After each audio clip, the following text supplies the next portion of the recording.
Hello, everyone. Welcome to Inspired Aspirations. My name is Philip Baker, and I'm joined today by Gretchen Ehrlichman. Say hi, Gretchen. Hello. So today we'll be talking about, so as we're doing our appeals for Labouré, I know one of the questions I tend to get a lot is like, so what does the process look like? Because, a lot of people go like, I know what it looks like as you're here in the world, and I know kind of what that final product of like priest, sister, brother, monk, nun is, but like what's the middle process of like how do you get there? So I guess Gretchen, because I think the nuns have a way more intense formation process, do you want to get us kicked off and then I'll talk about how that's different from the friars?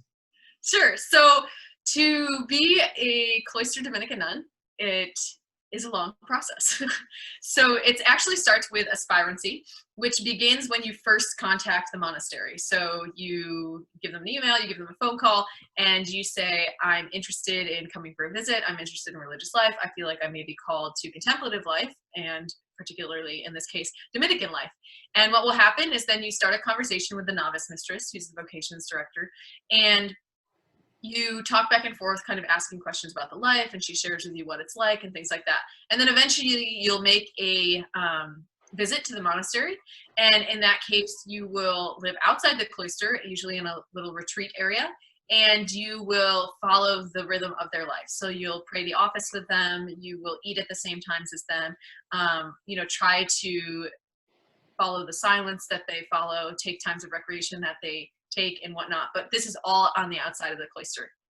Then during those times you'll be meeting with the novice mistress, and eventually if you and her both feel that you may actually be called to that community, you can request an application, and then they can give you the application. You'll fill it out, you'll answer a bunch of questions, you write an autobiography, and then that goes on to them.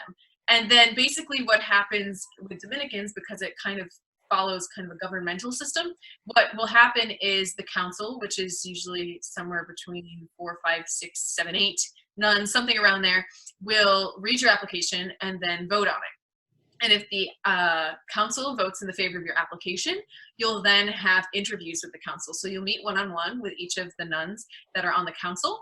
And then if that all goes well, they can vote for you to do the aspirancy live-in, which that entails you actually going into the cloister for a month.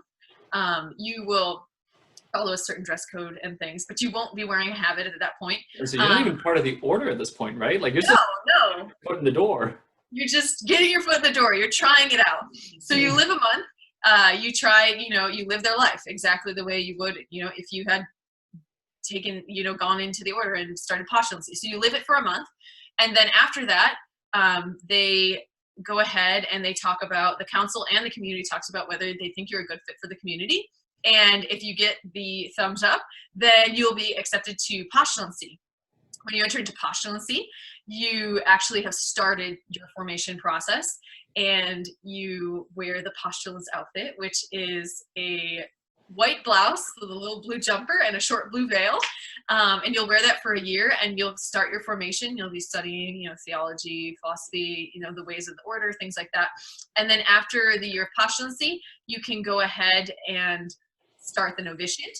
And when you become a novice, you take the habit, which is a white habit and a white veil, and then you do that for 2 years. And after those 2 years, you can take first profession, in which you receive a black veil, and then you're taking vows for 3 years. After those 3 years of vows, you have to renew your vows for 2 years as required by canon law. And then after those 2 years of renewal, you can then take solemn profession, in which you take solemn vows to the master of the order, and you are a fully professed nun of the Dominican order. So it takes about, from the beginning of postulancy to when you take solemn vows is, 8 something in years and change. So it takes a while. And that's not counting the stuff on the preceding end. No, that doesn't count the aspirancy. So the reason I say that's way more intense than the friars is, the way that, in as much as I've been given to understand that Dominican formation for the friars works, and this is kind of particularly Dominican formation, because every order does it a little bit differently. There are similarities, but so for the friars, specifically for a clerical candidate, that is somebody who wants to become a priest, like me, you start by making contact with the order. So there's that kind of thing, like the initial discernment, the contact, you're talking to the vocations director, they're talking to you. And then finally, if it seems like, okay, this person, they're not too concerning, then you're allowed to start the application process, where you write a 20-page autobiography, and then you have a kind of pre-interview with the vocations director, kind of before they get everybody else on board and start taking a lot of time. And if you get through that door, then begins like the mountain of paperwork, the whole application, like 16-part application. I remember there was a Dominican priest who, as he was relating the history of religious life, talked about Saint Benedict of Nursia, who, when men came to the monastery to want to enter, he made them sit out on the front porch for 3 days to test their resolve. And then if after 3 days they were still there, then they could get in. And I made the comment, I think it was to my vocations director, I feel like that the application paperwork, which in my case took about 10 months, I feel like the application paperwork is kind of like the modern day equivalent of that sitting on the front porch for 3 days. But so, then after that, after the application, there is, similar to the nuns, there's a meeting with the vocations council.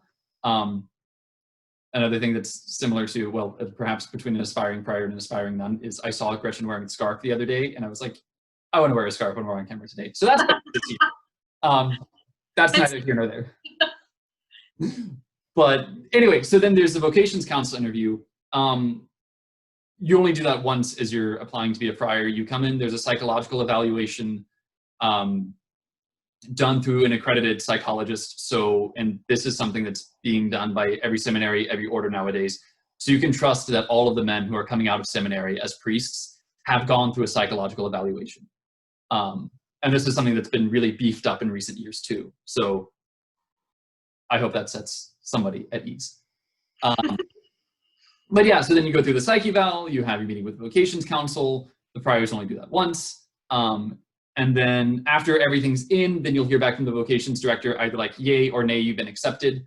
And then at that point, it's, if there's student loan debt you have to get through, then you jump through that hurdle. And then like formation in earnest starts. So, the friars enter their kind of postulancy on the Feast of Mary Magdalene, who's one of the patronesses of the order on July 22nd. The friars have what's perhaps the world's shortest postulancy of 2 weeks.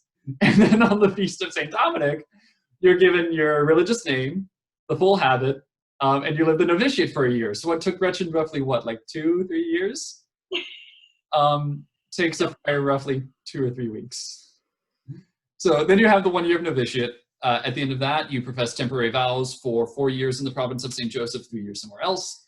Province of St. Joseph being the eastern province. You have 4 years of what's called the studium, where you're studying theology and philosophy. At the end of that, you make solemn professions, till death do us part. I'm not sure what kind of the eschatological reality of religious profession is, if you're still a religious friar and a Dominican in heaven or not. My assumption would be yes, but I don't know for sure. I'm sure there's somebody else who does. Anyway, and then after that point, after a solemn profession, those brothers who are going on to become priests go on and do kind of the priest-specific formation. And then at the end of that, you're ordained. Ordinarily 2 years, unless something else, unless circumstances lead to something else. So for Gretchen, it's 8 to 9 years, we said, all the way through until solemn profession. Whereas for the Dominican friars, it's 5 years to solemn profession and then 2 years to ordination. So 7 years kind of all the way through to ordination. The nuns are intense. Cloistered communities are intense. But every process of formation is kind of different for different orders and different communities. And they all are tailored to the needs of the specific order or community or diocese to make sure that the men and women who come through are formed according to the charism of the order, so that the men and women who come out are ready to do the thing that the order is going to do. Mm-hmm. Yeah. Well, thank you for joining us for this episode. We hope it was informative.